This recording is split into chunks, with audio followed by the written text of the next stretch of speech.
Who does one remember at the time of death?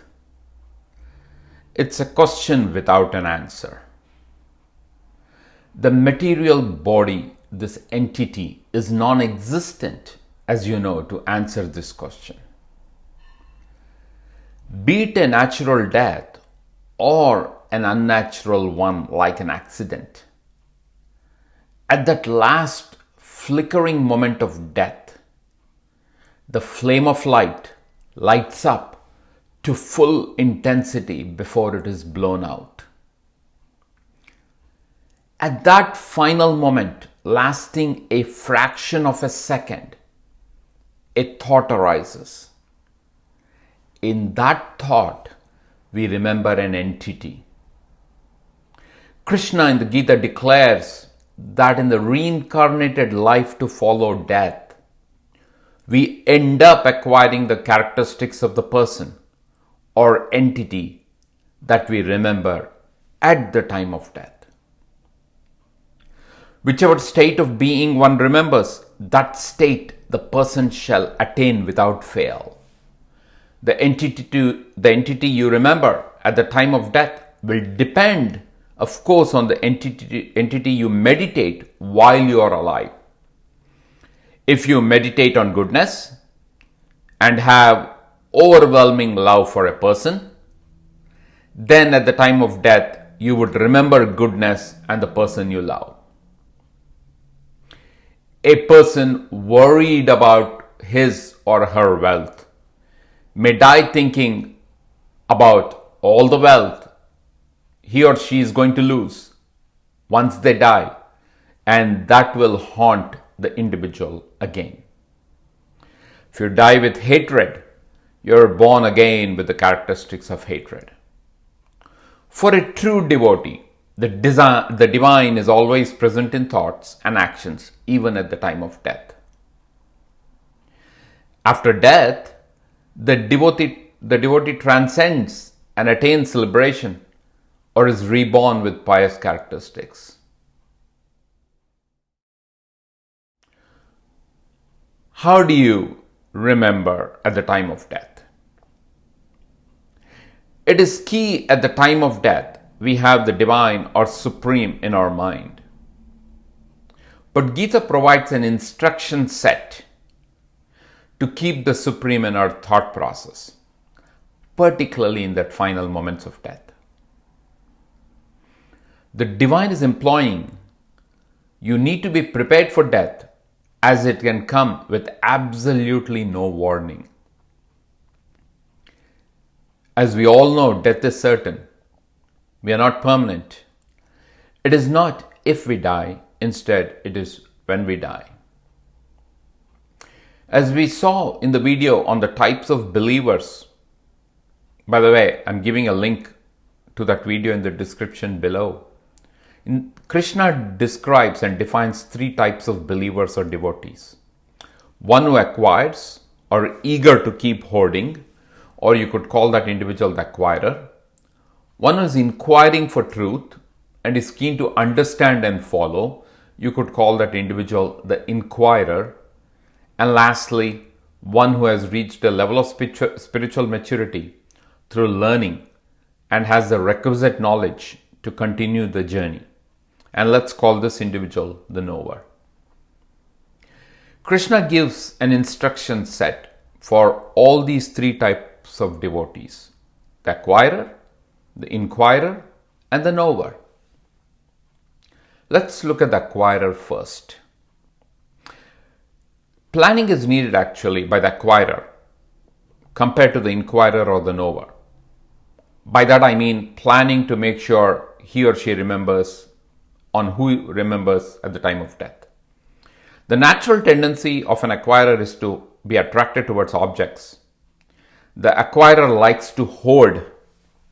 Sri Krishna says to the acquirer, then why not take advantage of the hoarding habit in you and get closer to the supreme or divine at the time of death? Hoard the memories of Krishna. Sri Krishna is not an impersonal figment of abstract imagination. Prepare yourself now and plan that at the time of death, You will personify and visualize the Supreme, the All-Powerful, the all-pervasive entity, smaller than the smallest, larger than the largest. Bring into consciousness the divine majestic body of Krishna, which glows like a million suns, perceivable only by you. Krishna says, conceptualize that Supreme, and in the final moments of death, with focused concentration, have a streak of light and energy emerge out between your eyebrows. And you direct that energy towards the magnificent persona of a Supreme. While the light is focused on that Supreme persona, then that separation of your soul and body takes place. Quite fascinating, isn't it? But you know, and I know, it is hard to plan for death. Which means you can keep Krishna or a divine or Supreme or whichever God you believe in those final moments only if it is your default thought process. So that covers the acquirer, and now let's look at the other two types. Let's look at the second category, or the inquirer. Now the inquirer, as the name sounds, thrives in self-understanding. There's a constant inquiry into the nature of the self, the body, and the Supreme. For such an individual, Sri Krishna is a conceptual entity already that the inquirer uses for meditation and not a material entity of attraction. Neither thin or stout, neither tall or short, Krishna for the inquirer can actually be found only in one syllable, such as Om. Once again, check out the video on Om Tat Sat as the only mantra you need for liberation. I've given a link to that in the description below. The inquirer treads on the path of an ascetic and contemplates the divine. When the inquirer is ready to depart this body, he or she pulls all the senses internally, disconnects from the various sense objects, one after the other. Next, in an orderly manner, the sense perception of sound, taste, sight, smell, touch are withdrawn and shut off. Like a pilot bringing an aircraft to a complete halt and shutting down the systems, the inquirer brings the body, mind, and intellect to a complete rest. Once the body, mind is in and the intellect is in a complete rest, the inquirer brings the focus of his or her mind and intellect to the heart. The inquirer considers the heart as the seat of the Supreme. They contemplate on the Supreme. Per the Upanishads, there are 101 spiritual and physical channels connected to the heart. One of these channels connects the heart to the head and is a conduit for life energy or prana. The inquirer knows this fact. So the inquirer pushes life energy out through this channel connecting the heart to head. Chanting the syllable Om, the inquirer goes into a state of tranquility, complete tranquility. And this state is also known as Samadhi. While being in such a state, the inquirer departs the body, keeping Sri Krishna in his or her own thoughts. The life energy then exists, leaving the body soulless. The body now just remains as a piece of matter. So it's a very orderly process of departing for the inquirer. How does the third category of devotee do it? And how do they behave and think at the moment of death? And this third category is the knower. Unlike the inquirer and the acquirer, the knower actually does not have to put any extra effort in remembering the divine during the final moments of death. Why is that? Because the knower has ingrained the name and nature of divine in their living. It is in their DNA. Not a moment passes without the remembrance of Sri Krishna. A word doesn't get uttered without the remembrance of Sri Krishna. A sip of water is not tasted without remembering the name of Sri Krishna. The divine is the object of attention and the entity of meditation for the knower all the time. Every activity is performed for the divine and in the name of the divine. The knower embraces the divine through one of 5 ways. The knower embraces the divine as a friend, as a servant, as a parent, or even a lover. In each of these ways, the knower's sole purpose is devotion and love to the divine. This love carries through even in the moment of death. And the knower sees the divine in everyone, which is why you can be a parent, you can be a friend, you can be a lover. And since it carries through the moment of death, when the soul or life energy leaves the body through the channel connecting the head and the heart, the knower attains that moment of liberation without any challenge or hurdles. Now, I know many authors and scriptural books designate the current world as a place of agony and pain. They believe that the purpose of liberation is to escape from this current world. Unfortunately, such a mindset disregards this wonderful manifestation of this universe. Why would this beautiful manifestation of the divine be a place of agony and pain?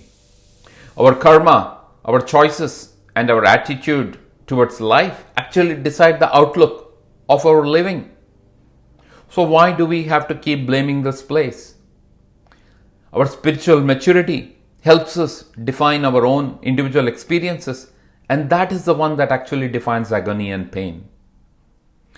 Of course, agreed that liberation and being freed from the cycle of death and birth would allow us to have eternal bliss if that's what you think. But by no means that should be an excuse to deride or blame this world. Our birth and life has a purpose. Righteousness dictates that we fulfill our purpose in life. Check out actually the videos I've made on purpose of life. Along with fulfilling this purpose, we should aim for connecting to the Supreme, the Divine, embrace the Divine and the characteristics, elevate ourselves in spiritual maturity, and through that actually get real liberation. In other words, you and I need to start living like the life of a yogi. For a non-believer, this may appear, chauvinistic or pleasing, or an act of, as they say, sycophancy or psychophancy, however you want to pronounce it. The devotee of Krishna actually sees it differently, because it's only complete love towards the divine and nothing else. Think about it. Would a parent tend to a child with anything but love? Similarly, the third category of devotee or the knower remembers Krishna at the time of death. It's always in the mind of the individual. Death is a pivotal moment, bringing an end to this material body and allowing it to flourish in another manifestation. What form you take depends on who you remember at the time of death. And my friends, that does not happen magically, as death comes unannounced. Start practicing and focusing your mind. Bring Krishna and have Krishna in your consciousness as default. Then no matter the time or the mode of death, you will remember Krishna and become one with Krishna in your next manifestation. Stay blessed, stay healthy. I will talk to you soon.